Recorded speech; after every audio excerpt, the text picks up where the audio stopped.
You've got Gwendolyn Brooks right over your right shoulder. By what? You've got Gwendolyn Brooks right over your shoulder. Oh, really? Oh, Yeah. is Gwendolyn there? Yeah. That's wonderful. It's a great shot. I love it. She was wonderful. You got Gwendolyn, did you? Yeah, we did. That was She was a fabulous. wonderful poet. We cool. Oh, that We was. cool. We Jazz June. We die soon. Yeah. Oh man. Yeah. One of the most powerful moments. She dug into that big handbag of hers and started reading her poetry to me. Yeah. Oh, she could read like nobody. Her poetry, the way she did. We cool. We, hotshot kids on the corner. Remember, we Jazz June. We die soon. Oh boy. Rolling? Okay. Okay. Well, let me start off, Studs, and ask you about Paul Simon. You knew how long did you know Paul? How did you get to know him? I knew Paul Simon for a good number of years. I forgot the moment I met him, because as soon as I did meet him, I knew there was a kindred spirit. More than that, he was a remarkable. I'd call him a true public servant. And the first thing I remember he wrote was "Martyr to Freedom" or something like. It was the death of Elijah Lovejoy. Elijah Lovejoy was the abolitionist who had a paper not too far from where Paul Simon had a paper. Both were editors of papers of southern Illinois on the Missouri border. Both were. And this guy was Alton, Illinois, Elijah Lovejoy, who was a strong and powerful and courageous abolitionist. And he was lynched by a mob, and Paul wrote that wonderful biography. So he was a good writer and newspaper editor in the true democratic American tradition. Small d, democratic. He was, when he came out of Madison County and fighting the mob and corruption and everything, as that small town newspaper editor, he was really going up against the organization, wasn't he? Paul Simon is the example of what you call an independent in the truest sense of the word. I don't mean these phony independents who are really Republicans. Doesn't matter. Paul Simon was independent of the machine. He didn't care what the machine was. He wanted to represent the people of the community, not just his community, people of the state, and really, in a sense, could have been, and it was possible, people of the country. The time he ran for the presidency was, what was that year? 1988. In 1988, he was ahead on points in Iowa, and there was mismanagement of his campaign. I need to go into that. And Paul was wholly unaware of the mismanagement. It was nothing deliberate. It was just goofiness. Missed the whole point. I was up there at the time. The farmers were beleaguered, just as they were during the Great Depression. And all that Paul needed to say was that some money he found. I met this group of farmers, and none was part of the group of farmers for the people, the beleaguered farmers. They found millions of dollars unallocated Pentagon funds that could be used without in any way hurting national security. And the idea would have been for him, and they suggested it to me, couldn't reach him, is that the first thing he would say if he were elected President of the United States is lift the mortgage. Remember, he's campaigning in Iowa now, of every beleaguered farmer in the Midwest, one of the first.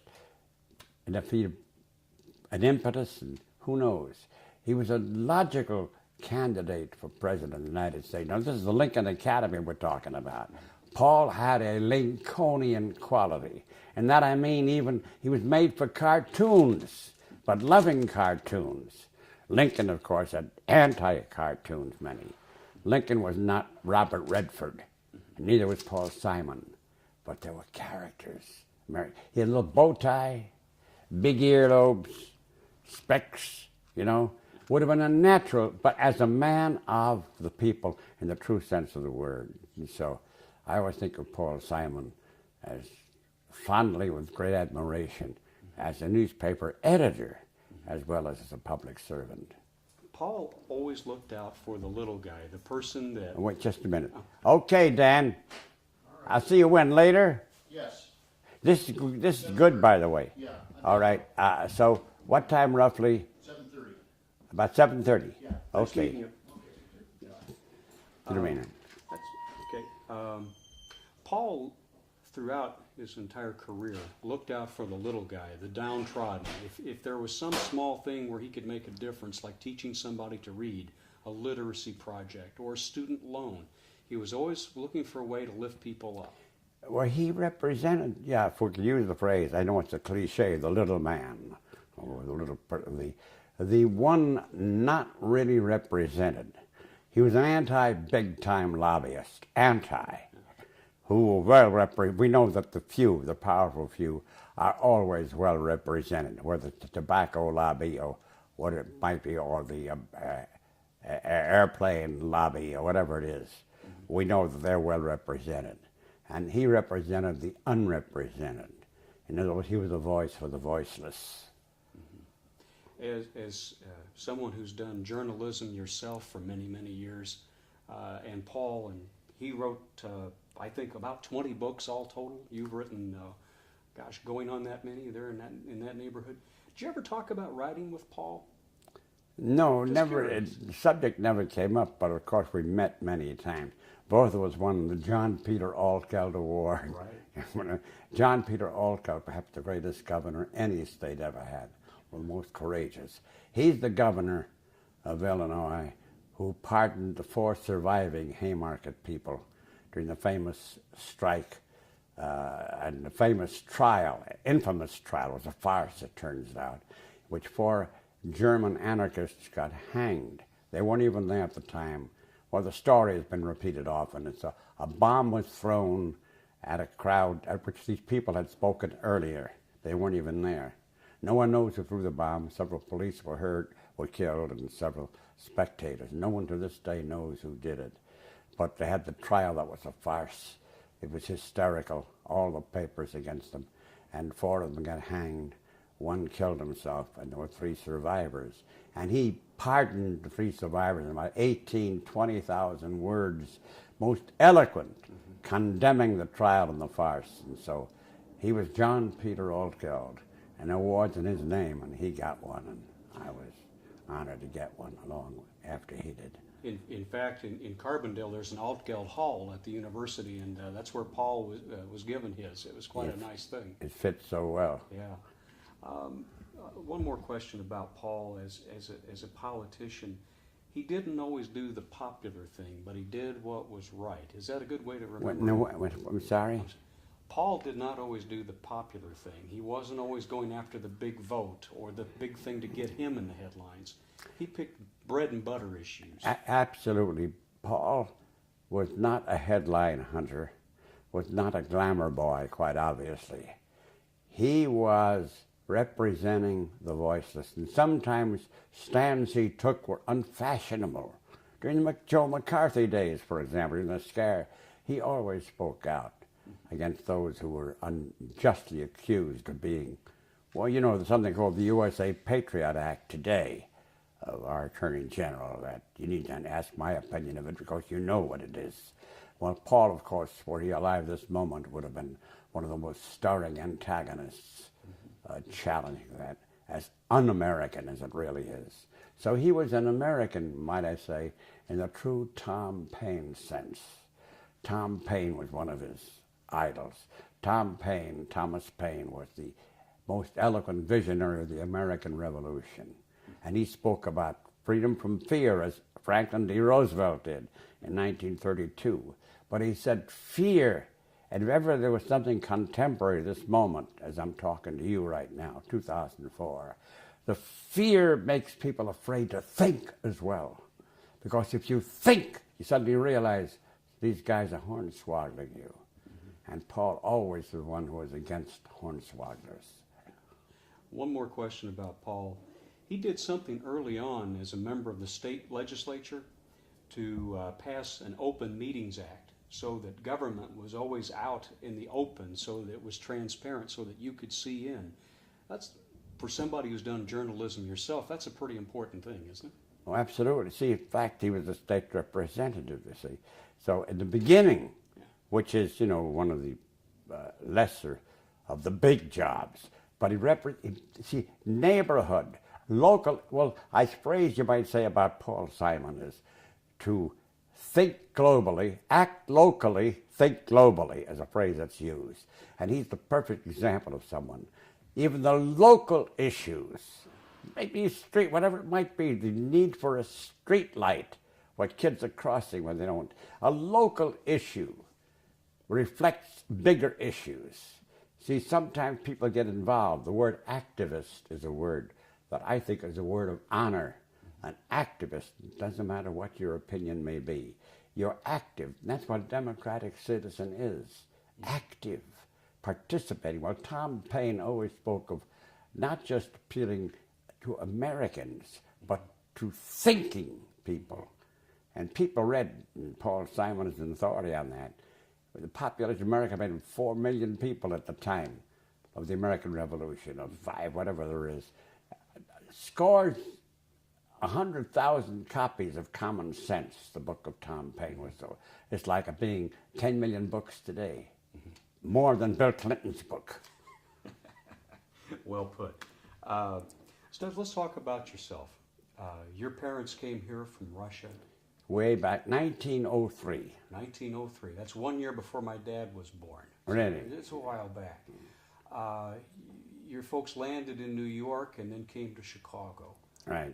What were you, about 11 or 12 when you came to Chicago? Well, about close at 8, 9. 1920, 21, Warren Harding was elected president. It was after World War I, and then there was a boom. Oh, everybody invested in stock. There was no regulation. And then came the big Wall Street crash. Boom.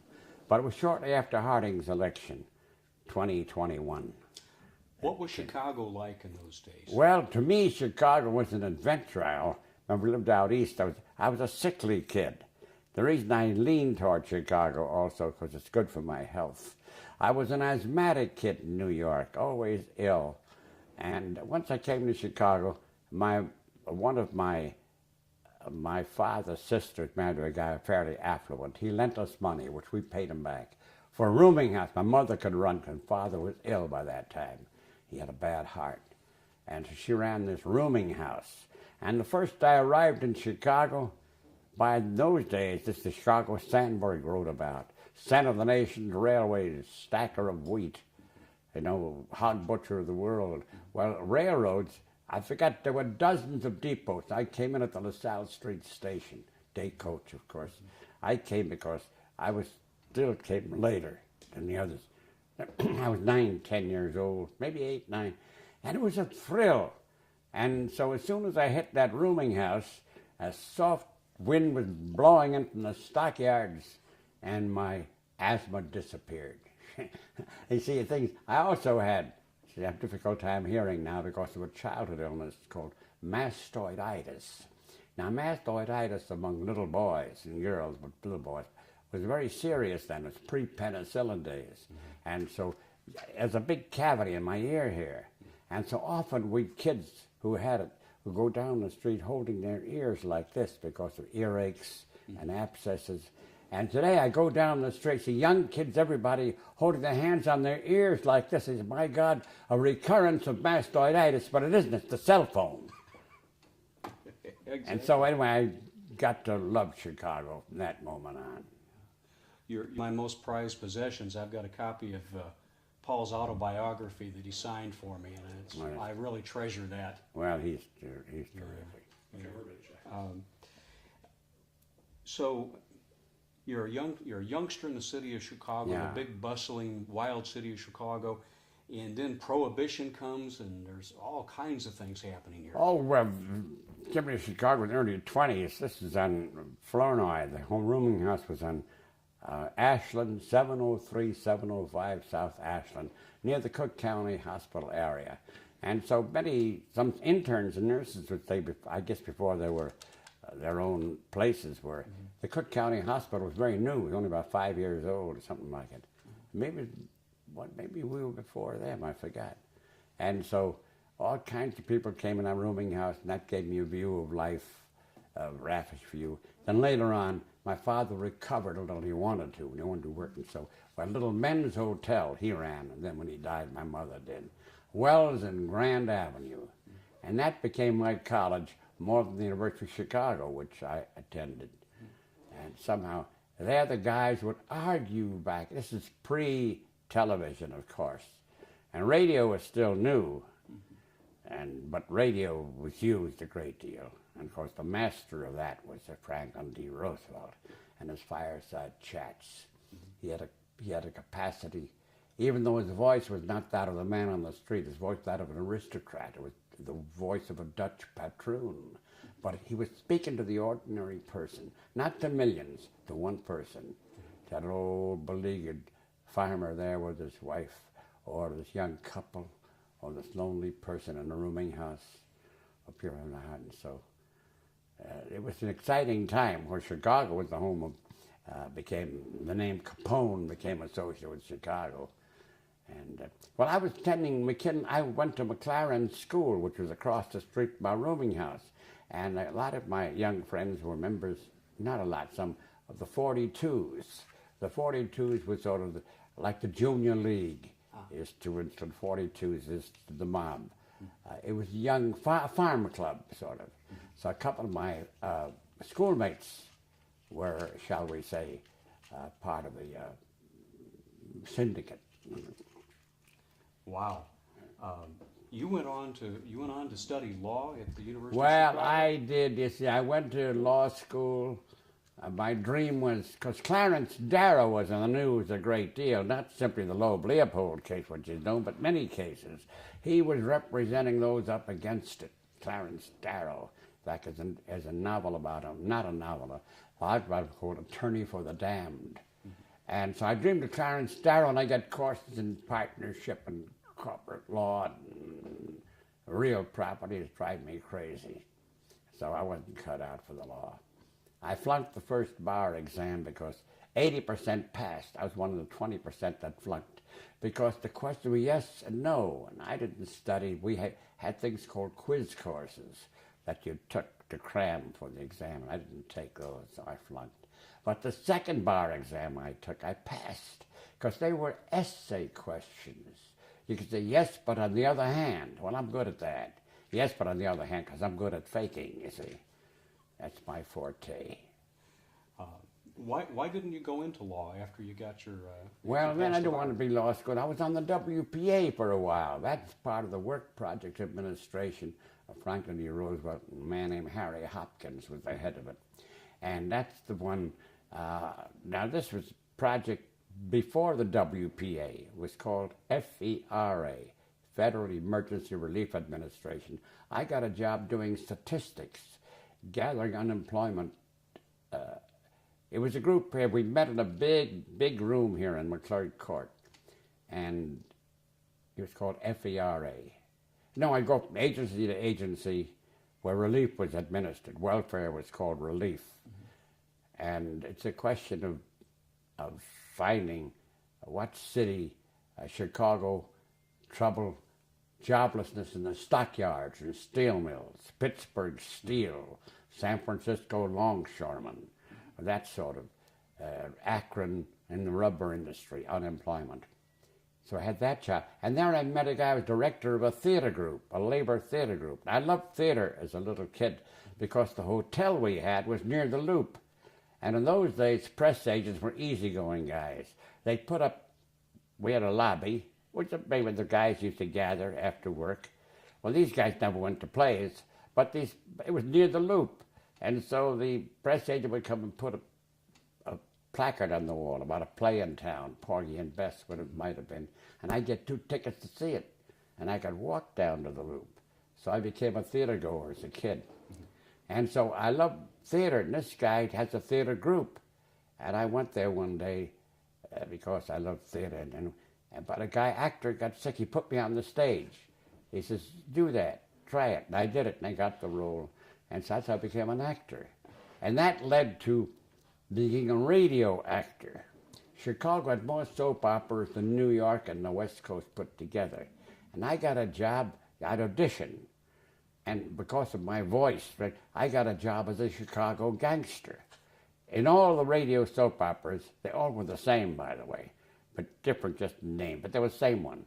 Guiding Light is about a young minister, Woman in White about a young nurse, Midstream was about a young doctor. But there always had three kinds of the same villains, gangsters. Most of Chicago gangsters. The middle gangster, the bright gangster, and the dumb one. And I was the dumb one. I was the one who would say, "Get in there, you guys." So I became a gangster. And then an advertising agency guy knew me. Well, I was in these plays, by the way. They were labor plays. Waiting for Lefty was a famous play of the 30s about a taxi cab driver strike. And I played one of those guys. And The Cradle Will Rock, that became a very controversial play in the Federal Theater in New York. I was in that anti-war play called Bury the Dead by Irwin Shaw. But then became this radio guy. And then some ad guy liked my style, so he gave me a show and I became a disc jockey. And that's how one thing led to another. You were a disc jockey for, from the 30s all the way through. Well, the word disc jockey wasn't even used when I was a disc jockey. I used to do it too years ago. But I played a program. It was called the Wax Museum. This is way back, and it was eclectic. That is, I would do a Caruso opera record, an old opera record, and then Louis Armstrong's West End Blues, and then maybe Woody Guthrie Dust Bowl ballads. It was that kind of program. And one thing led to another, and I did that. And then television came along. And I was part of a group called TV Chicago Style. TV in those days was only on 6 to 10 at night. There was no daytime TV. And it wasn't the political and commercial powerhouse that it is today. It was just a new medium. So therefore, there was autonomy. You weren't in control of anybody. The writer, the actor, and the writer, and the director. And so there were 3 shows out of Chicago that were acclaimed as TV Chicago Style. One was Garraway at Large with Dave Garraway, a fellow disc jockey of mine. And then he was courted by New York. And then daytime TV began with him. He was the first face ever seen on TV, a program called Today. And he's the very first host. And the second program was Kukla Frananali with the great genius Bert Tillstrom, with little puppets, little rags in his hand, became so human. The third program was mine.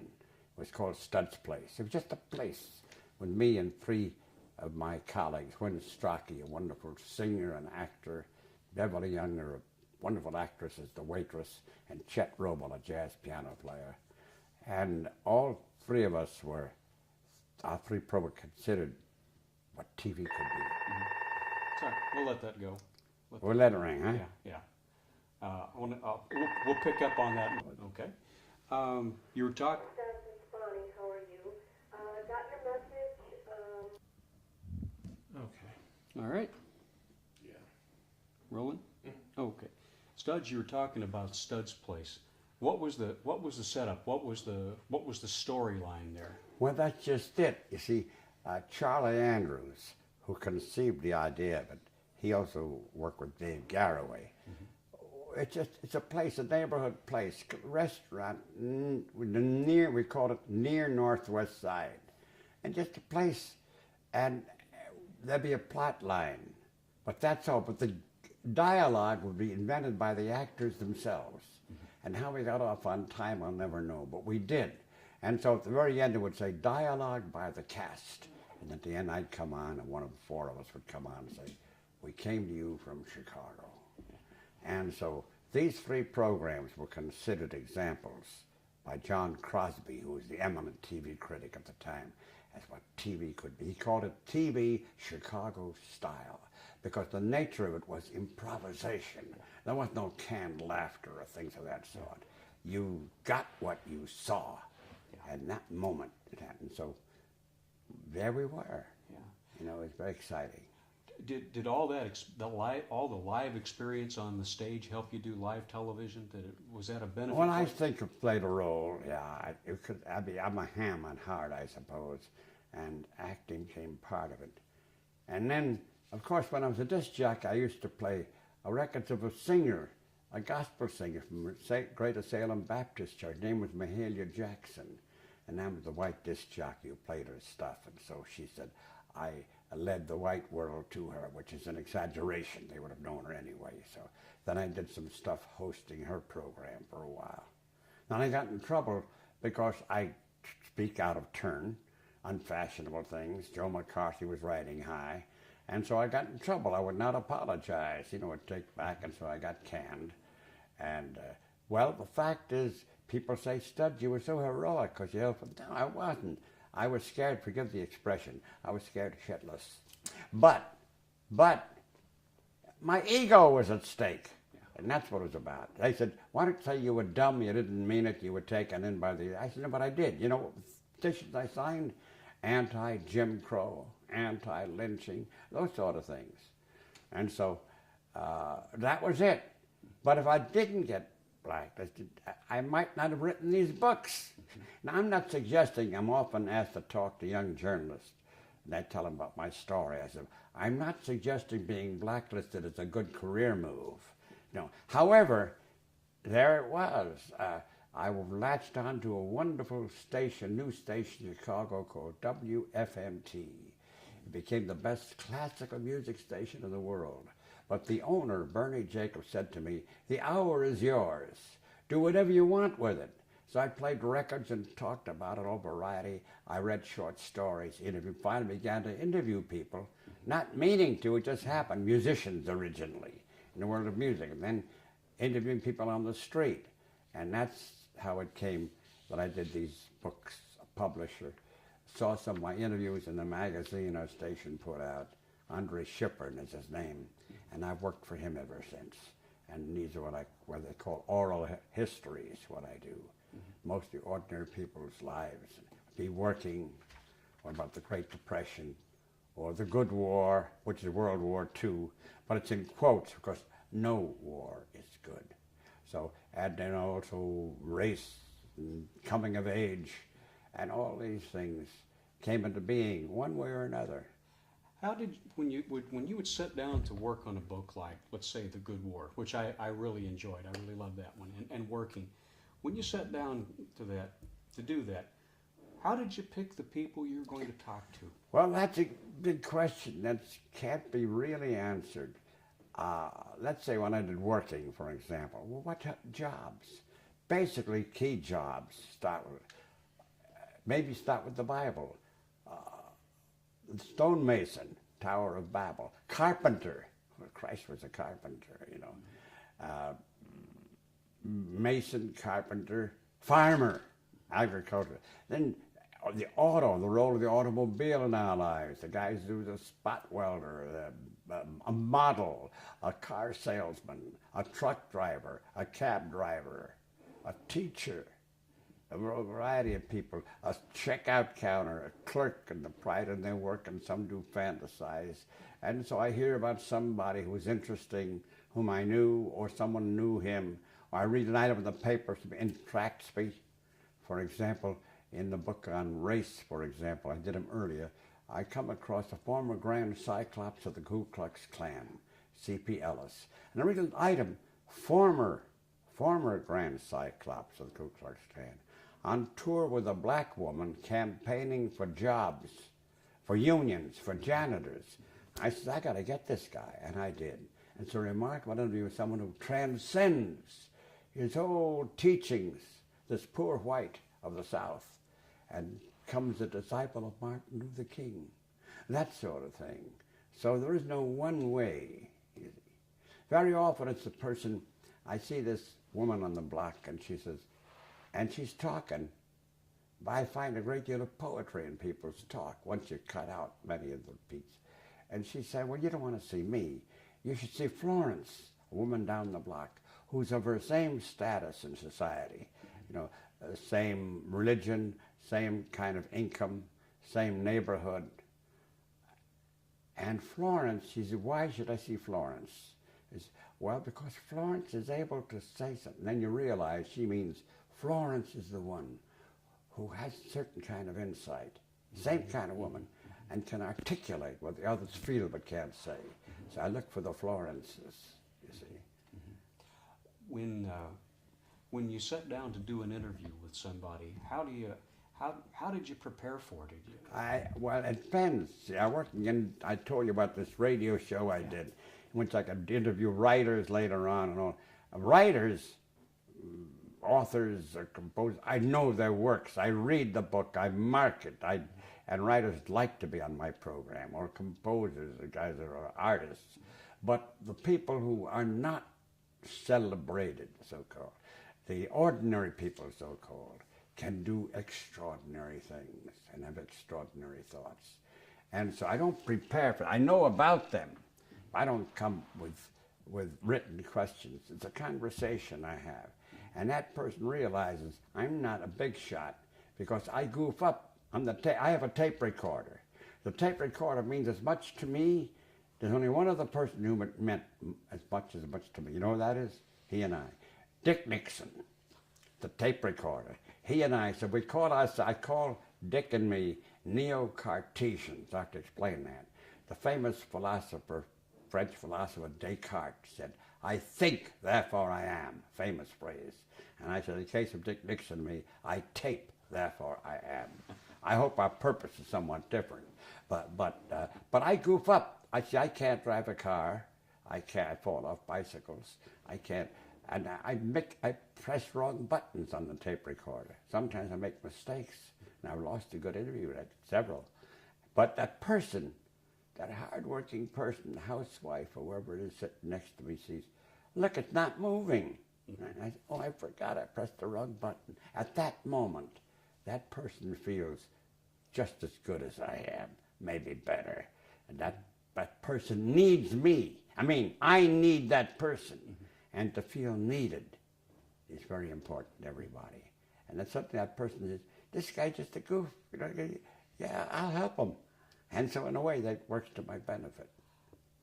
A lot of the things I've read of yours, something comes through to me, and it's like, history's not just about the famous, the people who you always hear about written up, Napoleon, Hitler, whomever, there's a lot of history that needs to be written about the people who lived it. Well, that's the big one. See, now you're hitting the big one. Oral history is old. The thousands, long before the printed word, people told. Stories. When Alex Haley wrote the book Roots, one of the first things you do is go to the land of his ancestors in West Africa, Gambia, to meet a griot. G-R-I-O-T is the name used for the storyteller. That's an old tradition. And the difference between me and them is I have a tape recorder. See, I have the actual voice. And so, who are the people who make the world? Name Chicago, the city of Chicago. Who built the city? We hear the merchant prince, Marshall Field I. Did he build the city? We hear about McCormick and did he build? No, who worked in those plants? Who worked in that department store? There's a famous poet named Bertolt Brecht, and he's best known here because the Three-Penny Opera is something he wrote with Kurt Weill, a composer. And we both know it popularly because of the song Mac the Knife that Louis Armstrong sang. But he's a poet. He said, who built the 7 gates of Thebes? You know, this is in Greek history. Who built the 7 gates of Thebes? If I were to ask somebody, who built the pyramids, the first reaction, the reflex is the pharaohs. Well, the pharaohs, kings and queens, didn't lift a finger. It's the anonymous people down through the centuries who built the pyramids, you see. So when the Chinese wall was built, we know Chinese, so Brecht says, when the Chinese wall was built, where did the Masons go for lunch?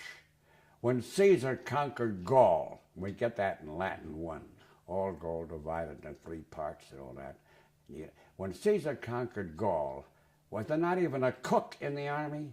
And the big one is, I remember in class up in Clarence School, Miss O'Brien said, in 1588, I remember the year, 1588, Sir Francis Drake conquered the Spanish Armada.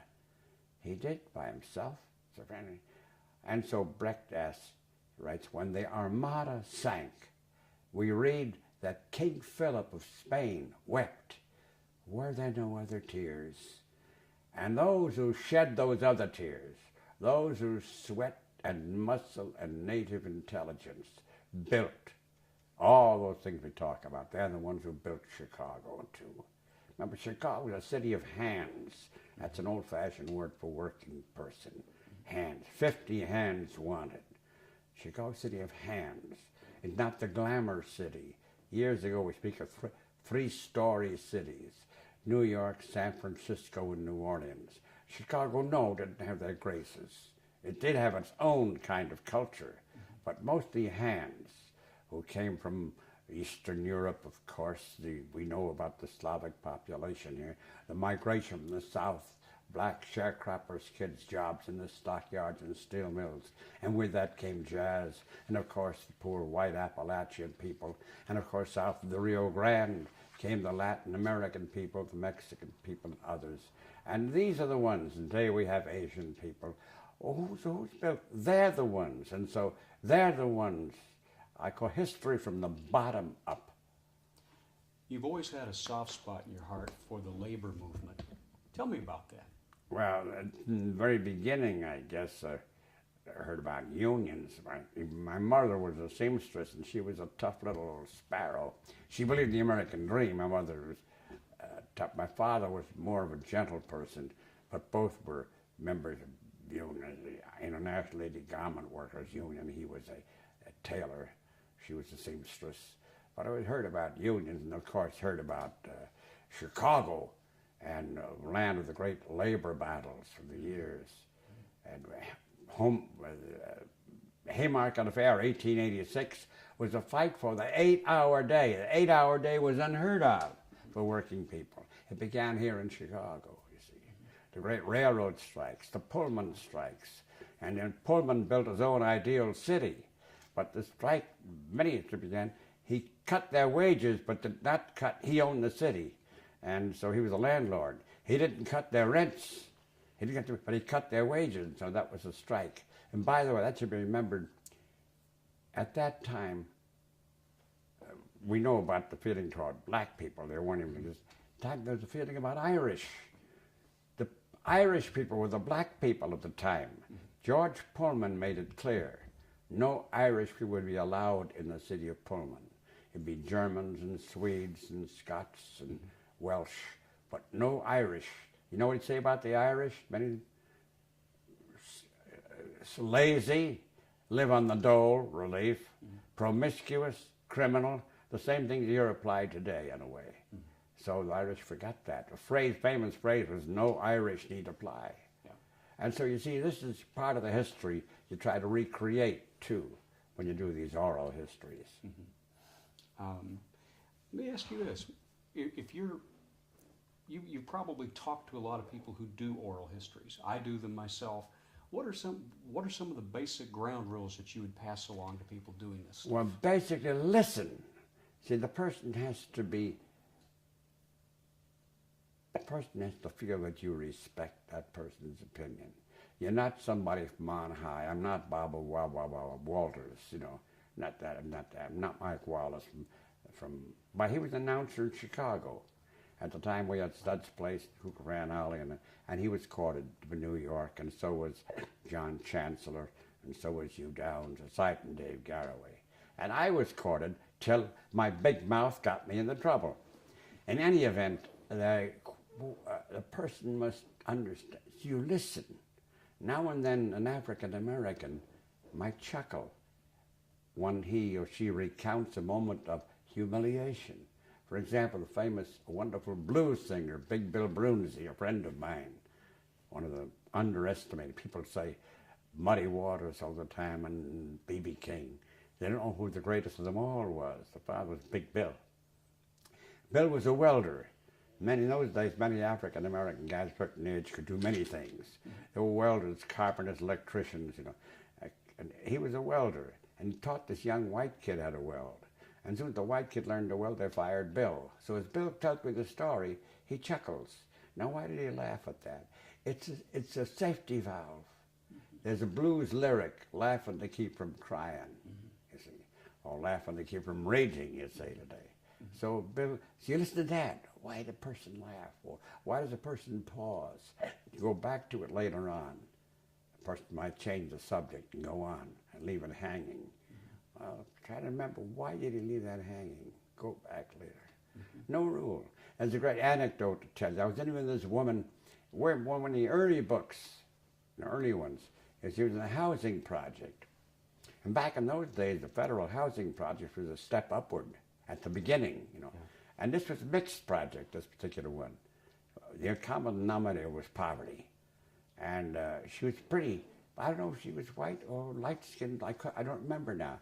But she was pretty skinny, had bad teeth because no money for dentistry. 3 little kids running around. And she never had an interview in her life before, asked. A tape recorder was still new. And the kids wanted to hear their mommy's voice played back. And I told them, you be quiet now, and I'll play it back for you. So as I play back her voice, which she never heard in her life before, she hears something that she said. She says, oh my God. And I said, what is it? And she said, I never knew I felt that way before. Well, that's a bingo moment for her and for me. That kind of stuff is exciting. Sometimes fantasies. I'll tell this story. This is good. About working, the book Working. All kinds of people I told you. Even a gas meter reader. Now, you know what a gas meter reader is? A guy comes with a flashlight to your house, goes in the basement to look at the gas meter. So this guy is talking. I said, tell me about your day. What's your day like? What is it? He says, well, the 2 things occupy my day. Dogs and women. And then I realized the first is the reality. The second is the fantasy. So I said, well, let's talk about the dogs first. He said, well, dogs. I don't mind the shepherds. They get at me once in a while. I smack them. It's those little poodles, those Pekingese pups, those spoiled brats of these old dowagers. And they gnaw at me and I want to smack them. And then as the lady of the house is walking down the steps to the basement, I'm behind her, and there's that little dog. And I just whacked that dog to make up for the one I missed over there. But, okay, let's talk about the women. He says, well, I'll tell you, nothing's happened. Well, like, we got little things, meter readers. If someone's pretty, for cutie, we put that Q for you. But the big thing is, you see, nothing happened, but every once in a while, it's in your mind. You know, for example, up in North Shore in the suburbs, there's a pretty lady. She's very pretty. And it's the summertime. And she's in the patio in the back on the grass, lying on a blanket, getting the sunshine. And she's lying on her stomach because it wants the sun on her back. She's in a bikini. But you know the bra is unbuttoned because she wants the sun to shine on the whole back. So what I do is I creep up very, very slowly, very softly, and right next to her I holler, "Gas man!" She turns around. He says, you know what? I get bawled out an awful lot, but it makes the day go faster. And so that's another thing, making the day go faster. Maybe you fantasize, maybe you don't. And so that's part of it too. Oh, that's a great one. I love that. Thank you. You're on deadline right now, and I want to respect your time, Stud. You're on deadline right now. What are you writing? Well, that's a different one entirely. I'm now 92, and I'm getting deaf. And, I've done books about ordinary people and their work, and their books have a certain view, the introductions. Music. Remember, I was a disc jockey, and I've interviewed all kinds of people in the world of opera and classical and jazz and folk. So I'm doing a book on the musical artists I've interviewed for years in all those worlds. I call it They All Sang. Adventures of an Eclectic Disc Jockey. Eclectic meaning all kinds of stuff. So that's what I'm working on now. And I hope I'm finishing it. I hope I'll finish it. People say, what's your deadline? I say, I'm the deadline. Me. And that's about the ticket. Yeah. I'm looking forward to seeing that one. I did want to get, you did write on the subject of death not too long ago. What prompted that? Well, it was my wife of 60 years died, but that didn't prompt it. That made me aware of things. Generally, what's a subject to deal with? I dealt with work, with race, with memory, the Great Depression, with World War II, with growing old, coming of age, with second thoughts about the American dream, the Great Divide. And then what haven't I dealt with? With theater, I did a book about theater, with remember I used to go to the theater, interviewed people like Tennessee Williams and Arthur Miller and Carol Channing and Buster Keaton. And what is it? I haven't interviewed them. What about life and death, you know? Something about it. There was 9/11 too, but that was not a factor. It was just, it added something to it. And so that's how it came about. And the last one deals with people who were activists. I'll use that word activist. Hope dies last. That came from a Mexican farm worker named Jessie de la Cruz. And she's a Chavez in organizing the farm workers, and the first women to work as an organizer. And she's a way of saying in Spanish, when things are bleak, Esperanza muere al último. Hope dies last. And that became that. And the book on death, but it wasn't about death. It was, but it's about life. In other words, death has no meaning unless there's a life that was lived, and a life of some activity, a life of some meaning. And so basically, it was a tribute to life, and it was called "Will the Circle Be Unbroken?" It was the famous folk song. The circle of life, the circle of family, will the circle be unbroken? And so now it comes to this matter of music in my life. The irony is I'm deaf and I'm writing about music, me and Beethoven. I was just going to say, well, Beethoven did his best work that way. Is there a book or a subject you haven't tackled yet that you'd like to? No, I don't know take a yet. crack I'll at? see. We're coming along. I'm now 92, so what's next on? What is next on the horizon? I don't know. I did a whimsical oral memoir called Talking to Myself, which actually talked about my life, aspects of it, and actually talked it. Then, of course, you write it down after trying to make it in writing form, but the words that jump, and so someone has suggested that Sidney Lewis, who works with me, does the transcribing of my stuff. Nobody can do it except she knows how. She knows what I'm thinking of. My publisher, and she talked about maybe she'll interview me about an oral history of me. Now I think this one on music I want to finish. Yeah. And that's about the ticket. I think we covered the waterfront. You've done a heck of a job. And I really appreciate you taking the time with me today. This is great. Thank you. If you don't mind, could we shoot a little bit of you here at the house?